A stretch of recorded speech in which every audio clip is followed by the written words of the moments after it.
Welcome to another episode of the Hat Collecting Talk Show, where we talk about the many different metaphorical hats that people wear in our lives because no one does just one thing and everyone has a story. I am your host, Lacey Artemis, a creative Jill of all trades, and today I'm welcoming Steve Cox, who is a transit operator, a new father, a musician, and an evolving cook. Steve has been getting into the science of cooking and working on some bass recordings for fun. Steve uses he, him pronouns for the listeners. Welcome to the show, Steve. How you doing? And just want to take a second to mention again, for the podcast listeners, Steve does have a relatively young child in the house, so there might be some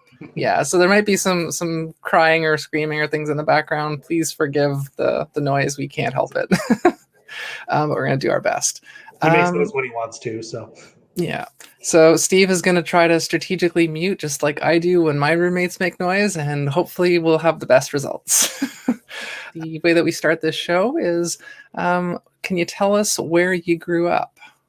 I grew up originally in Toronto. I was born and raised there until my wife and I decided that it wasn't a good idea anymore. So now we live in Kitchener.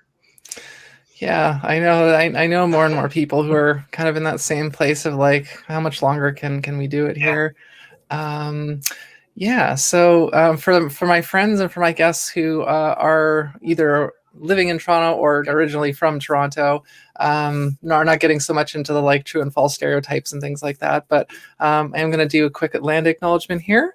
Toronto, or Tekaronto, is located on the traditional unceded territory of the Mississaugas of the New Credit First Nations, the Huron-Wendat, the Haudenosaunee Confederacy, and the Anishinaabe. This is a dish with one spoon treaty territory, and we are uninvited visitors on this land. I'd just like to acknowledge that. And also, again, the listeners probably know this, but on the screen we have a dedicated Black Lives Matter button, because that's another thing that the show fully stands behind. And with that, we'll get into the show proper. So in the intro, I mentioned a few of the things that you do, both your official job and some of your hobbies. Can you just take a moment to kind of talk about how you got into those things? Well, my job I kind of fell into almost by accident.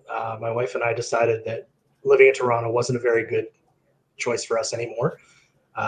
We'd settled on a few different areas, the Kitchener-Waterloo area being top of the list because that's where she grew up originally. And then the biggest thing was that we decided one of us needed to have some sort of stable job there first before we moved.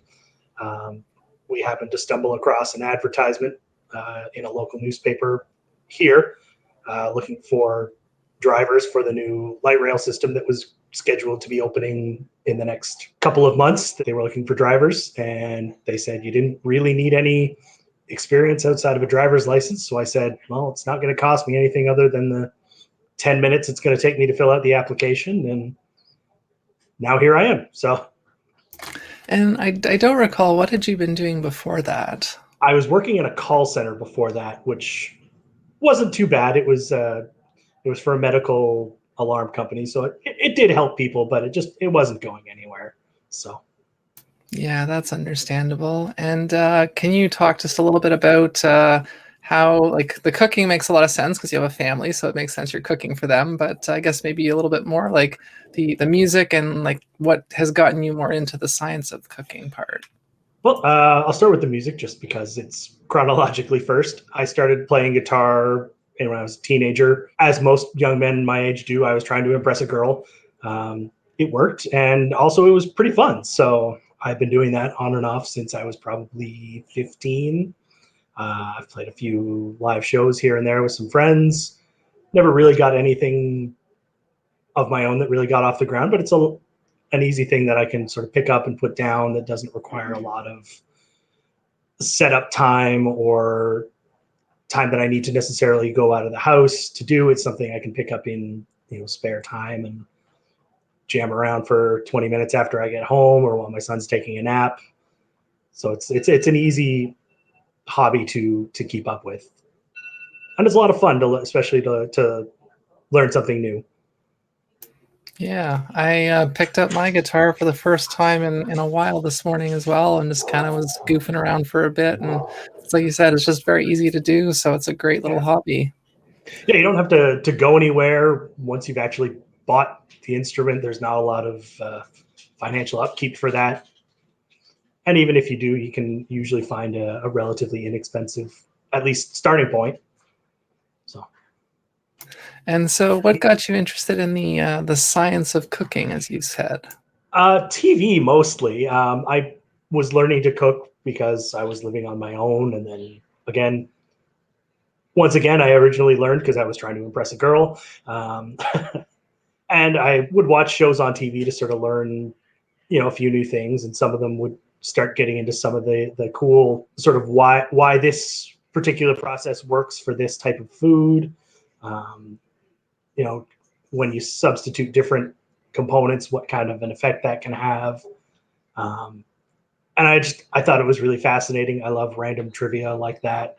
Um, Things like the benefits of cooking with alcohol. What happens when you add alcohol to something that you're cooking, or what happens when you add sugars or other kinds of starches to things that you're cooking, how it reacts with your various ingredients. Fast cooking, high heat versus slow cooking. And I always thought that was really fascinating. So, What, if you can think of something off the top of your head, what would you say is the most interesting, like, kind of cooking science thing that you've learned? my favorite is probably cooking with alcohol. If it's something that, if you're a person who consumes alcohol or isn't opposed to alcohol, it's something I encourage because it's a lot of fun and you can have a lot of fun with flavors.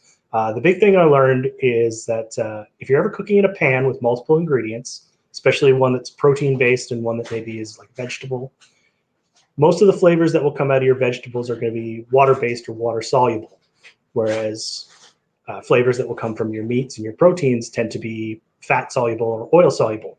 As we all know, water and oil don't mix, but both of them can bond to alcohol. So that alcohol becomes a bonding agent for all of those flavors. So instead of just having two different flavors kind of next to each other, they mix in a much more new and interesting way. Hmm. That is very interesting.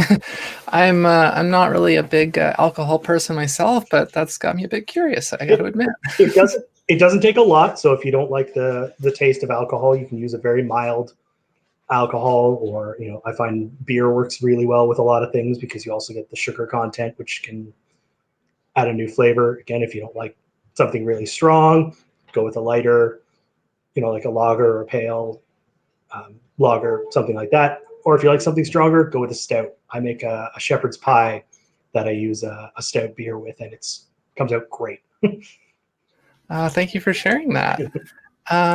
So yeah, I admit that I'm very curious to ask you about this because you said you do drive for like municipal transit. Yeah.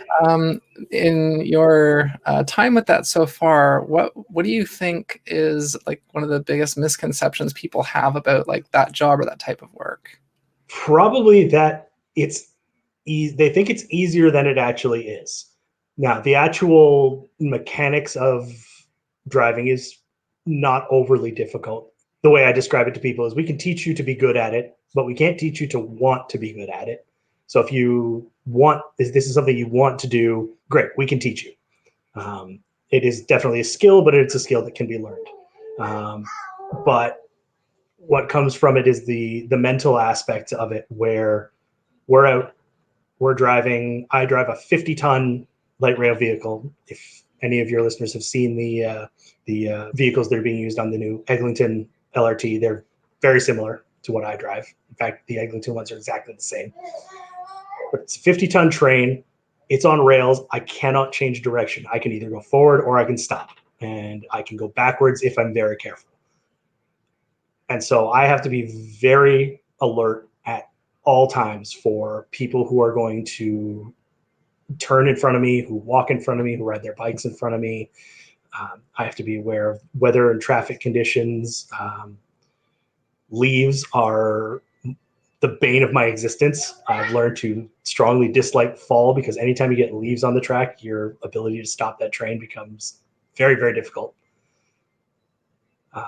So you're very mentally focused and very mentally alert at all times, and that is mentally taxing.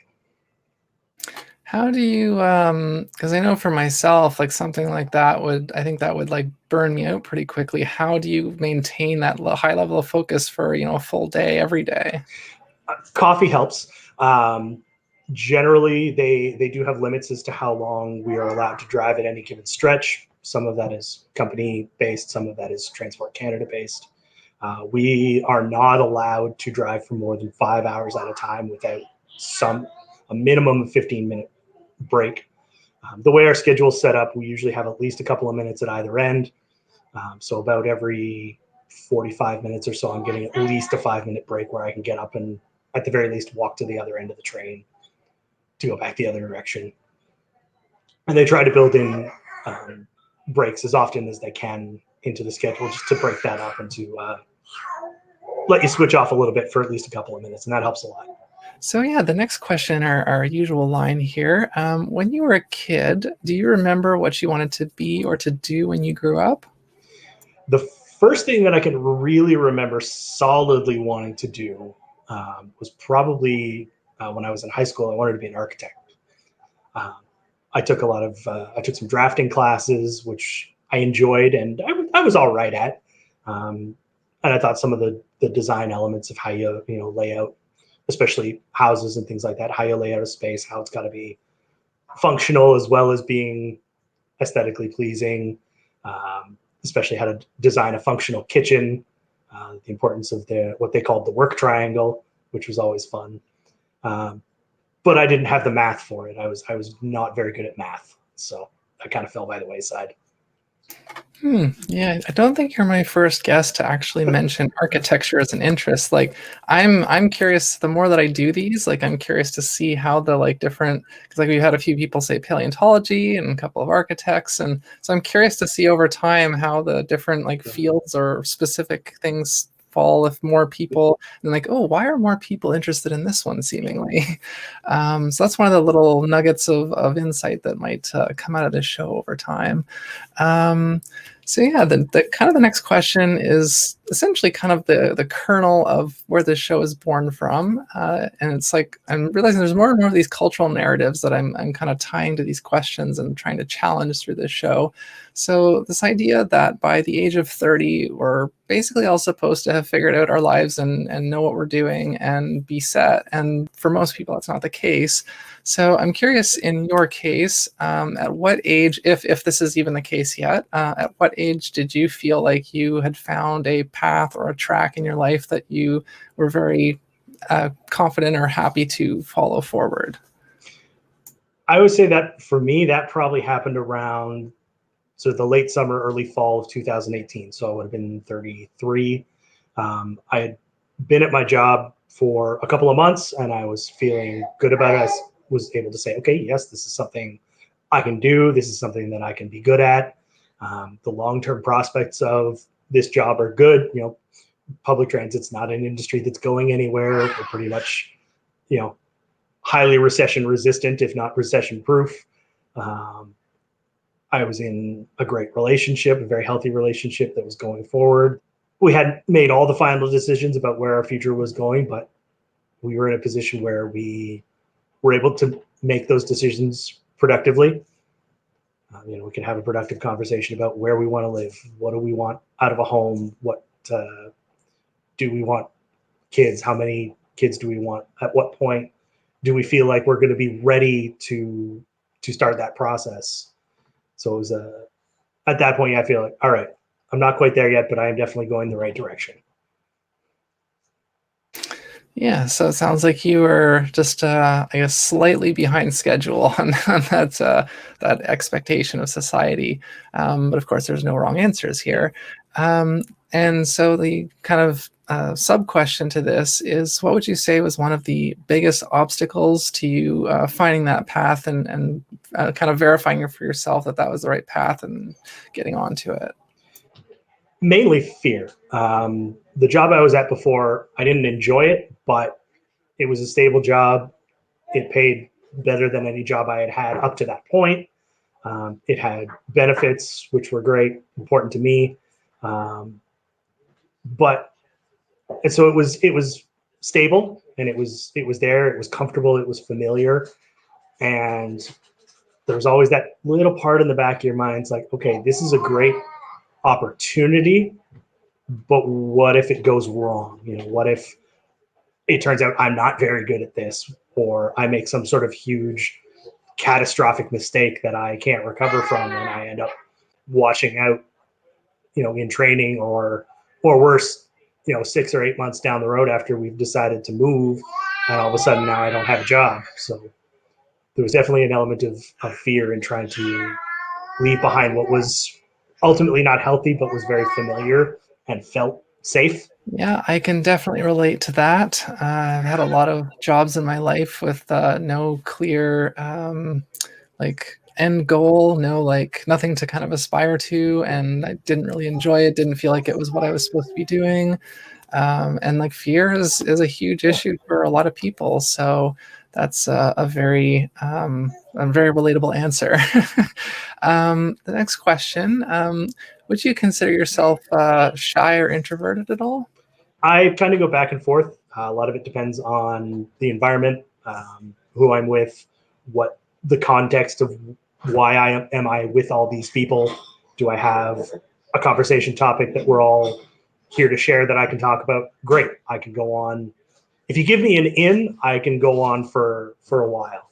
Yeah, that makes a lot of sense. And I was just talking to one of my roommates recently about idea of, yeah, when you're really like sort of vibing or connecting well with Yeah. someone, like I can talk for hours and hours, but like when I go to family gatherings, usually I don't have as Yeah. much to talk about, and I end up cowering in the corner. And after a couple Yeah. of hours, I'm just like I want to go home. Yeah. Yeah, it's just something that I think does factor a little bit into the theme, the overall theme of these questions. So that's why I do ask that. Another commonly accepted cultural narrative is that once we're grown-ups and we're adults, we're not supposed to really goof around too much anymore unless we have kids or something. But I do think that that's an integral part of the human experience. So I like to ask my guests, and I know that you have a kid, so your answer might be a little different. But I guess maybe aside from things that have involved your kid, what's the last silly or playful thing you did on purpose? Well, like I said, like you mentioned, I have a kid, so if it entertains the kid, you'll do pretty much anything. Um, that said, my wife and I are very capable of being kind of silly and ridiculous in front of each other. We'll sing random songs about just random things that we're doing. Like I'm cutting an onion, and I'll sing a random song about that just to pass the time, or have the conversation in a weird random voice. Um, I'm also a LARPer, which a lot of people would consider silly, but honestly is a lot of fun for me. I haven't done it in a while because of the whole COVID situation, but it's something that I enjoy and get to have a lot of fun and act silly about. I put on a flat cap and talk with a fake Irish accent for a couple hours, and it's a good outlet. Yeah, I will reveal that LARPing is actually how we know each other. From 10 years ago, I did one summer. I came out and did some amp guard, and yeah, I remember the passersby how some of them would laugh, and some of them would actually be like, Yeah. "Oh, what is this? Please tell me more." And that kind of stuff is if you're into it, it's really fun. If you're not, it's like, oh, just let the people have their Yeah. fun.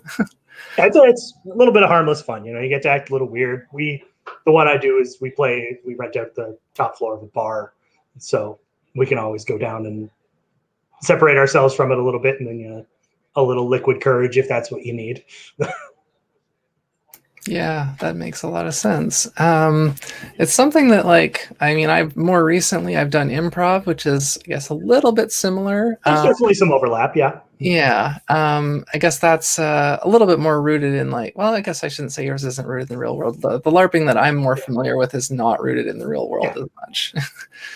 There's LARPing encompasses a whole array of different settings, some of which can be very, very reality based, some of which, like the ones I do, can be the reality based with fantastical elements.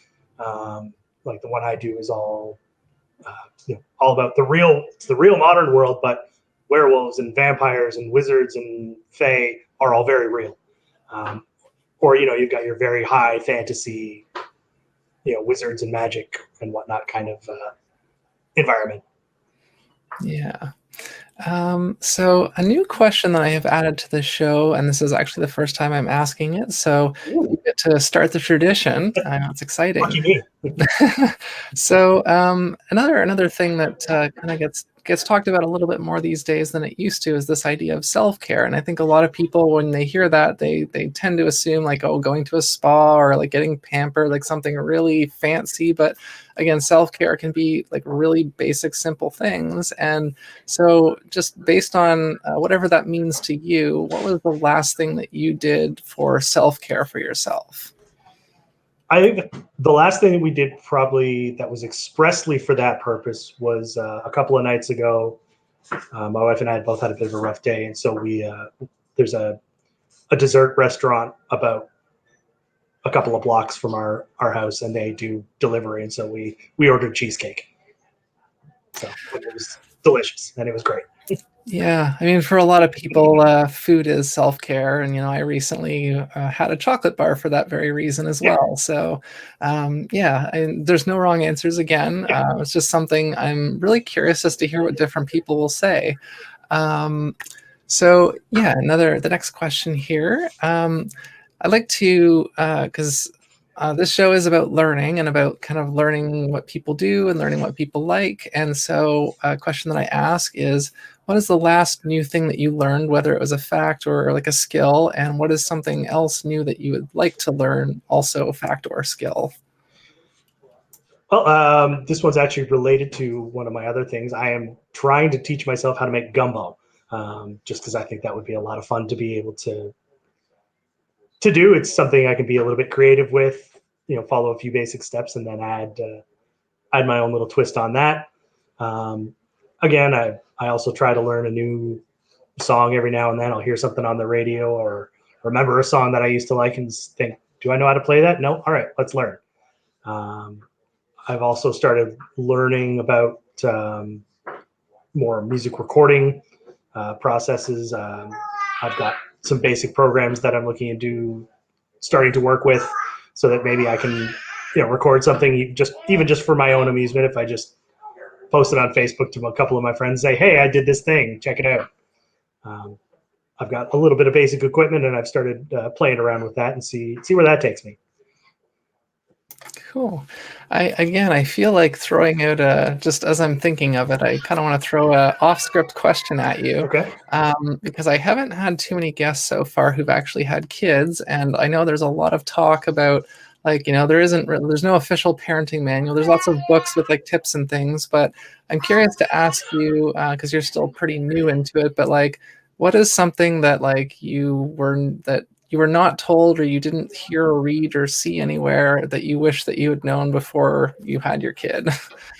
I don't think there's any one specific thing they told me about kids that I wasn't really prepared for. I think to a certain extent there were degrees, how much of something you might have to deal with. I wasn't necessarily prepared for because again, it's kind of hard to predict. Yeah, I guess this next question, I'm pretty interested. I've gotten some interesting answers to it. No pressure. What would you say are your two most dissimilar hats, and hats being either skills or interests? Probably, again, cooking. I know there's, you see a lot of, high class chefs who are all men, but, around the house, you don't, it's still seen sort of as a woman's work, or you see guys who, when they're just cooking for themselves, it's just, I'm going to make craft dinner every night for a week and, have a glass of orange juice so they don't die of scurvy. I'd say that's a little bit, I don't want to say unique, but a little less common perhaps, combined and also with my knowledge of kind of the science of that, which is not something you get a lot of people getting into, the chemistry and whatnot. People just think, oh, this flavor tastes good with this, let's add them. But people don't think about why that happens, whereas I very much tend to think, why is this thing that I'm adding going to work with what I'm doing? Yeah, it occurs to me that you're taking a very understandably nerdy approach to cooking, whereas I guess a lot of people, like you said, and I used to be that same Yeah. type of person when the first like I think 6 months that I lived on my own, it's like I can just eat Oreos and cereal all the Yeah. time. I bought pancake mix in the Nutella because I'm an adult. Yeah, and then eventually you realize like, okay, this isn't healthy and I need to actually like learn how to cook a little Yeah. bit. But I've had like a debate with one of my roommates because he does not feel that making grilled cheese technically counts as cooking, whereas I do. There's a lot of fun you can have with just a basic grilled cheese. One of the big tips I heard, if you like mayo, switch the butter for mayo before you grill it. Whole different flavor. Interesting. I'm not a huge fan of mayo, but maybe I can find something else to try. Yeah. Or, use a garlic butter, or, butter infused with rosemary or whatever you happen to like. Hmm. Actually, I don't want to make this like the food episode because I'm really not I'm truly not a foodie by any stretch whatsoever. But this year I have I've switched to a mostly plant-based diet, and I've had to learn to cook a lot more things like from scratch because I'm trying to get away from processed food and meat. And so one thing I very recently just learned how to do was make my own home fries, and Okay. I'd never really done much with spices before. I usually like my food pretty plain, but I've actually been making the home fries with cumin, coriander, thyme, I think rosemary, and what's the fifth thing? I can't remember. But yeah, 5 different spices, Okay. and it actually and olive oil, and it Yeah. surprised me how well it comes out. And that's 5 is actually sort of your magic number of seasonings. You don't want to do too much more than that. Otherwise, everything just kind of gets lost together. But you can always add just a tiny bit of like cayenne to that. Just make sure everybody's paying attention. Yes, my roommate loves the pepper and the spices. My wife does too. There's a whole shelf of hot sauces in our fridge.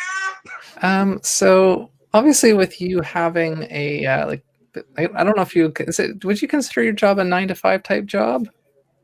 Not really. No. We work very much on a shift work basis, so I could start anywhere from 4 o'clock in the morning to 3 or 4 o'clock in the afternoon as a start time. So Hmm. So I guess this question is still relevant. Then I was just kind of a bit worried. It's like because I usually ask like, "What's your schedule like?" and do you have a peak time of day? I am definitely more of an evening person. I do much better when I have the afternoon shifts than when I have those 4 o'clock in the morning shifts. I'm definitely a bit of a zombie um, coming in on those days. There are people that I work with who are very much morning people, and I'll see them at, again, 4:15 in the morning. They're very chipper and very energetic, and I'm like, the next until I finish this coffee, I hate you. After that, we're gonna get on great, but for the next 15 minutes, you're up here. I need you about here. Yeah, I think I would probably be that other person. I mean, Yeah. it's 4 a.m. isn't as easy for me as it used to be, but yeah, for me, I still tend to like I've been going to bed usually around like 9:30 p.m. a lot lately, which to a lot of my friends is just like the night's just starting. Yeah. And for me, left entirely to my own devices, I'm the kind of guy who would sleep till probably 1 in the afternoon, but then stay up till 3 or 4 o'clock in the morning. So I'm not spending any more time sleeping really than anybody else. I'm just doing it at a much different time. Yeah. Now that I have a baby, I kind of, to a point, have to be on his schedule. Um, my wife definitely prefers it when I'm on days, and I understand why, because I can do more to help with the parenting responsibilities, and that is something that is important to me to try to do as much as I can. Trying to balance that with the fact that I do have to be well rested enough to do my job. That's actually written down in our fitness for duty policy, is that I have to be well rested.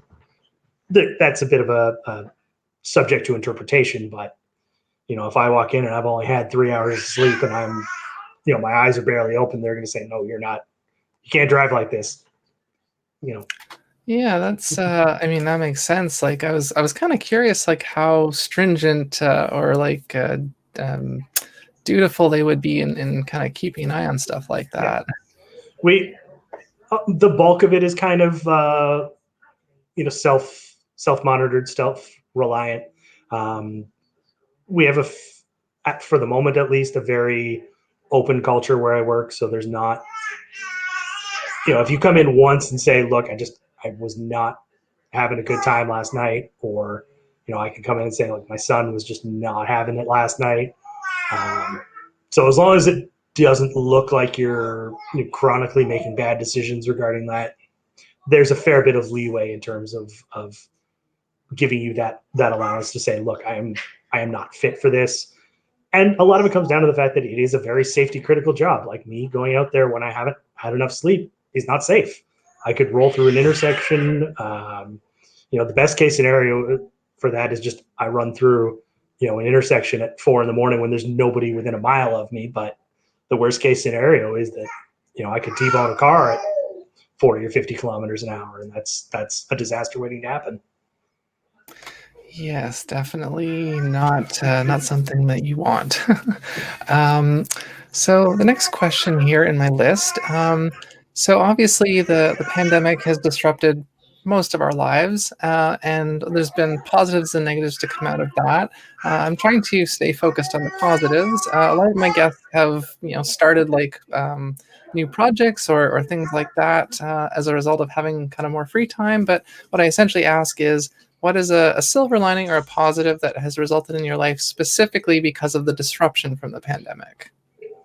Well, one of the big things that was happening over the summer, especially, was that we were running a bit of a reduced schedule in terms of transit service because there wasn't as much demand. They started implementing a few more what we call standby shifts. We always have people who are on standby in case somebody calls in sick, in case there's an accident, in case something happens where we need extra bodies on the floor. It used to be that you went in to the office and you were kind of sitting around the yard for 7, 8 or 9 hours. But because of the pandemic, they switched that to you'll do that from home.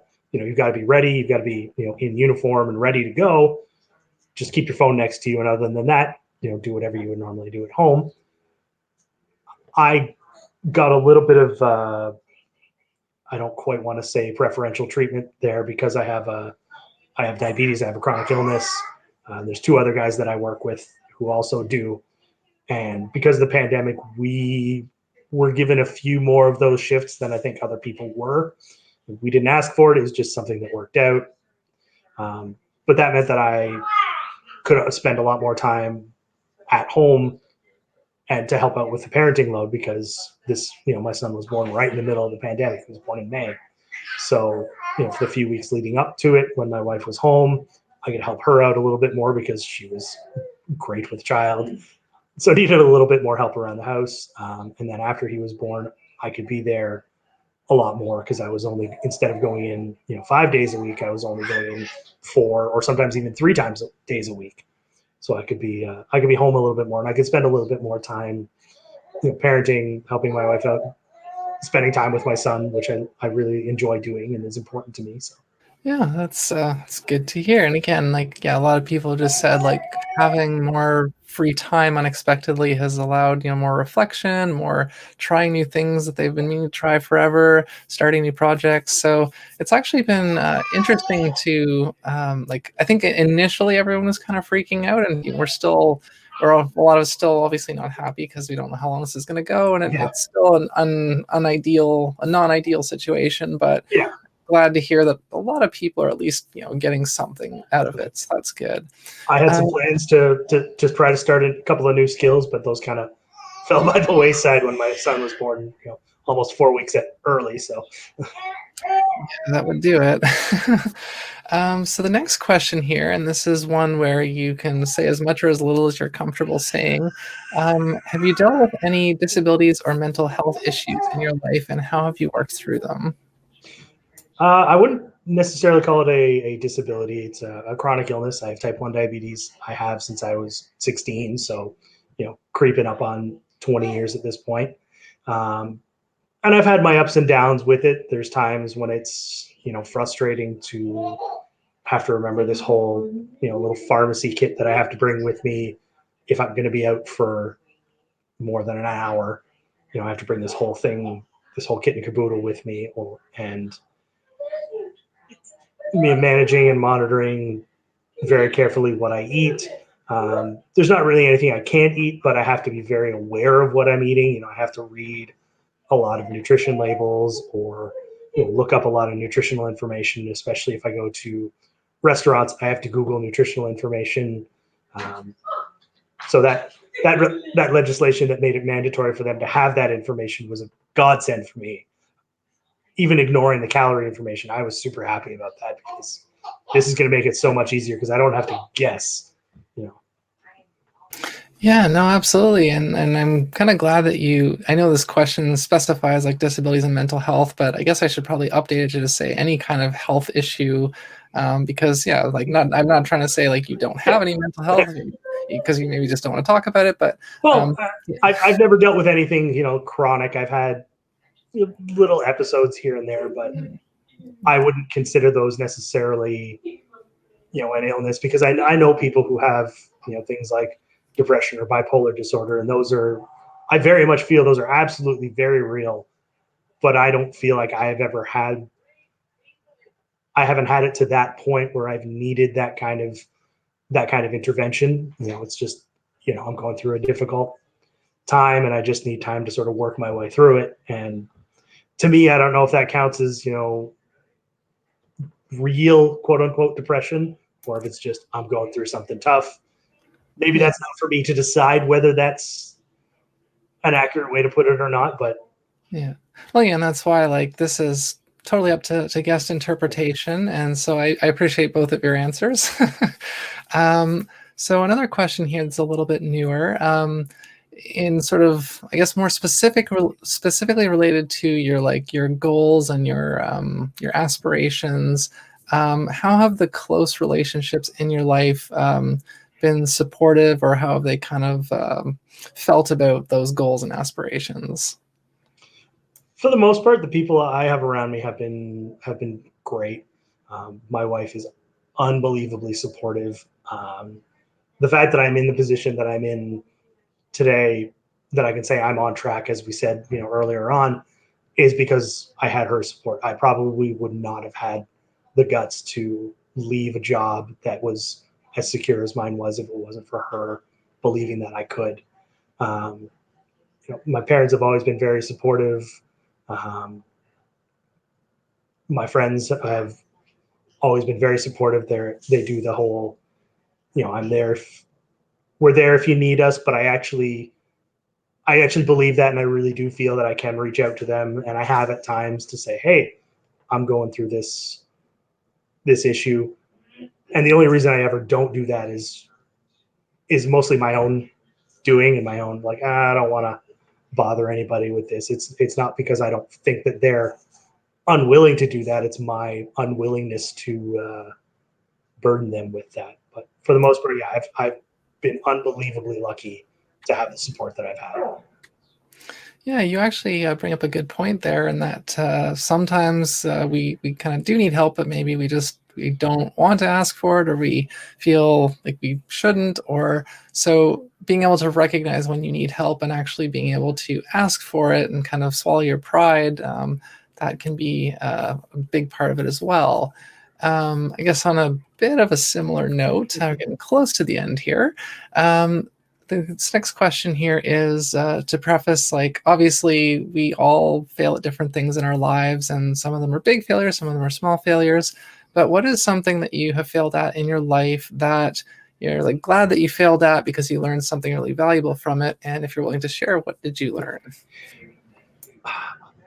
Probably the biggest one, and I'm going to preface this saying by that I don't think that I'm glad I failed at this, but my first marriage did not work out. Ultimately, I came out of it a much better person than I was when I went into that relationship. I learned a lot about myself, about how to be better at being in a relationship, the kind of person that I need to be if I wanted to have that stable long-term relationship. I was kind of forced to be on my own for a long while, which I never really had been before. Um, and so I needed to learn to be a little bit more responsible, a little bit more grown up, to take things a little bit more seriously, not to suck all the fun out of it, but to say that, okay, yeah, there's times when I need to be a little bit more serious. So it kind of forced me to grow up a little bit, and I mean that in a positive way. And so it was a very unpleasant experience to go through, but ultimately I came out of it a much better person at the end. So Yeah, that absolutely makes sense. And thank you for sharing that. The next question here, and again, there's a preface for this one. Oftentimes, when we think about giving advice, I feel like it's most commonly thought of as, older people giving advice to younger people of things that they've already been through. But we actually can also give advice to people who are older than us. So, just is an interesting thing I've been starting to ask. What advice would you give to a teenager, to a 30-year-old, and to like a grandparent? the advice I'd give to a teenager is anybody who tells you that, these are the best years of your life, they will have peaked at that point in their life. And everything after that for them has been downhill. Don't believe them. My teenage years, looking back, were not great. I did not enjoy a lot of aspects of them, and I am enjoying this part of my life much more than I enjoyed that. Again, don't worry if you're not getting it right. There's usually, I don't want to say there's always another way, but there's usually another way. I dropped out of high school. I never graduated high school. I don't recommend it, but I've made my way around it. So, ultimately I had to, I walked the harder path, but there's always another path. And that's the other thing is to keep in mind is that sometimes the other path is harder and you may not realize that. For someone my age, again, very similar. If you're haven't quite figured it all out yet, that's okay. Don't get too complacent about it because you should be aware of it. But again, there's always another path. Sometimes it'll be a little harder, but sometimes that more difficult path might be better for you in terms of your personal growth and your learning. As far as for someone older, chill out. People are always going to do things differently than the way you did. You do things differently than the way generations before you came. That's the way the world works. Everything's always changing. They're not going to go through the same hardships that you did, and that's okay.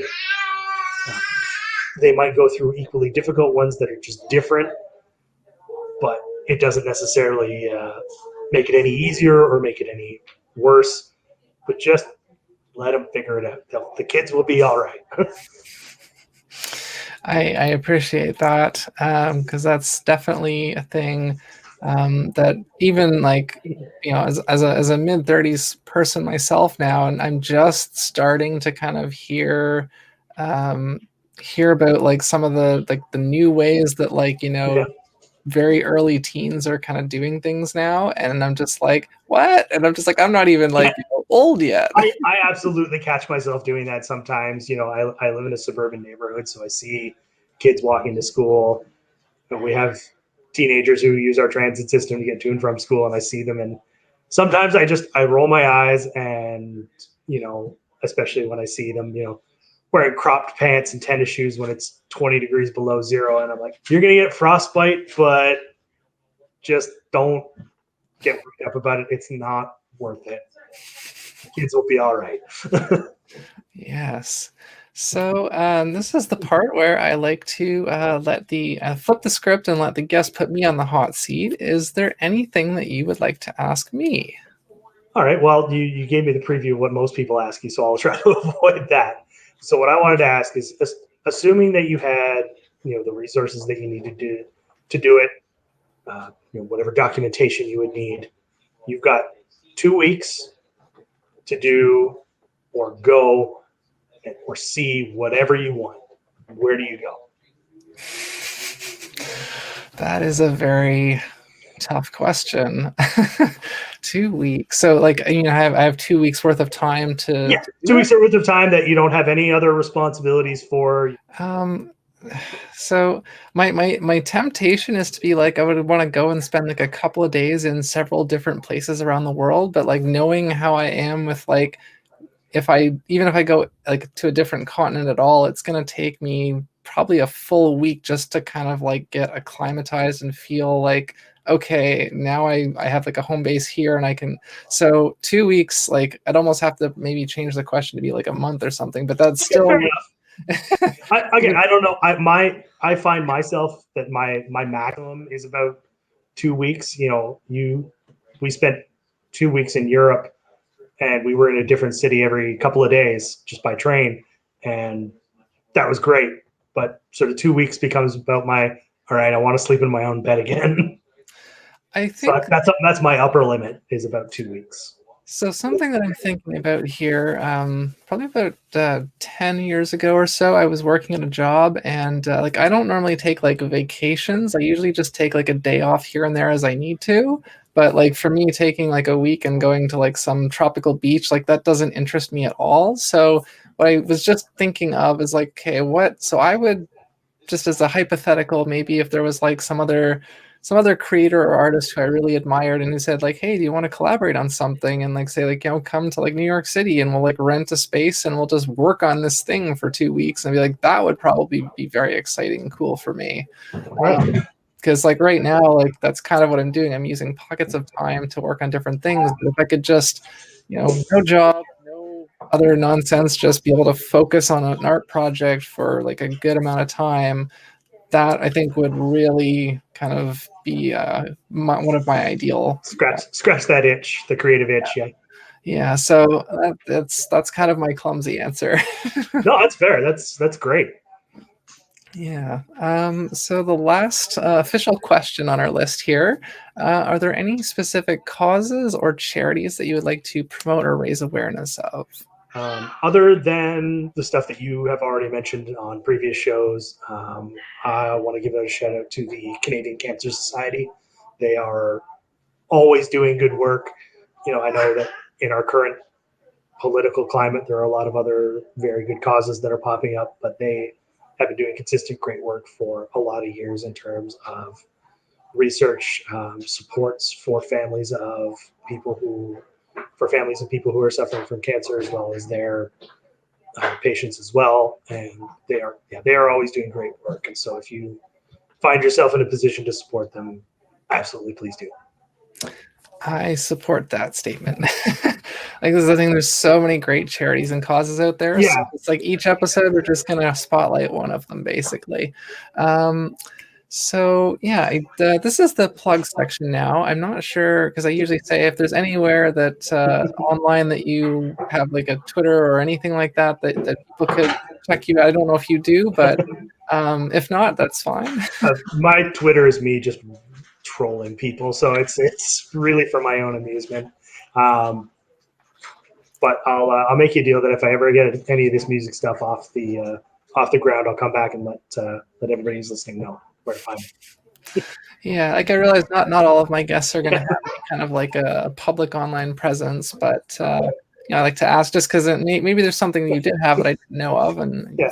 that. So I've had a lot of ideas, but again, some of them kind of fall by the wayside. But between a pandemic and a new baby, it's yes, priorities get a little rearranged. so I'll just try to quickly roll through my plugs. So we've got the Curiosity Guide series, which is a series of educational ebooks. They're all available in PDF form, all for free on my website and curiosityguides.com. I have music on iTunes, Spotify, Bandcamp, including the theme music for this show. What else? I'm working on a book. It should be published in December. This episode should be out before that. So I just got the sort of semi-final edits from the editor recently, and I just actually have to go through them and do that. What else have I got here? Oh, I have merch. I have a merch site, redbubble.com/people/Artemis Creates, and that's all original designs of mine. The vast majority of them are LGBTQ centric, but not all of them. And yeah, I want to give a shout out to my patrons, because I actually have a few now. And Billy and previous guest Billy Schultz, who has the Nothing to Fear podcast, where they watch and talk about horror movies, and the Quarantine Kitchen cooking show on Instagram, which you might actually be interested to check out. It's we've talked about me getting on there. We're just sort of figuring out some logistics. But again, like, I'm not a huge like food and cooking person, but like I enjoy watching other people be like passionate about stuff. So that's kind of what I get out of it. Do what I do and try cooking for somebody else, because I find if I'm just cooking for me, I'm not nearly as motivated. But when there's somebody else who's going to enjoy it, I'll go to a lot more effort for somebody else than I will for just me.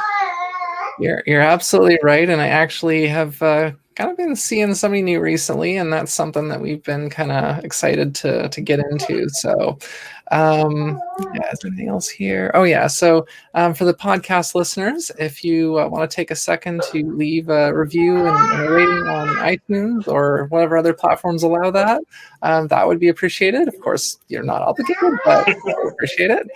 And yeah, the show is hatcollecting.com, at collecting on social media, and you can also reach us hatcollectingshow@gmail.com if you want to reach out. And yeah, so yeah, now we actually have to do the hat sign up party. I forgot about that. Yes, so yes. So I actually found a hat that was kind of similar to that. Yeah. See, this is in furtherance of my theory that everyone looks good in a flat cap. Well, this is sort of like the kind of a feminine version. Hold on, let me adjust my headphones and see if I can get it on better than this. It's like, without these on, I can't hear you, so I'm not sure if this is going to work. No, I don't think it's good. But even just a regular flat cap like this, absolutely everyone that I've tried putting this on, it looks good on. So yeah, no, I actually do kind of like that style of hat, but this, like I said, this is kind of like it's not the proper shape right now because it's just kind of sitting on the headphones, but it's sitting kind of flat. It's like a Super Mario hat but deflated, kind of. I don't know. Anyways, close enough. So with that said, thank you again for watching and listening to my listeners. We are going to hop on in a second and do the bonus episode, which you can get on patreon.com/Artemis Creates. And there we do a few more questions, and yeah, it's kind of a fun little, it's a bit more chill, a bit more fun. And yeah, I hope you've enjoyed this, and stay tuned until next time. Stay curious and keep collecting those hats.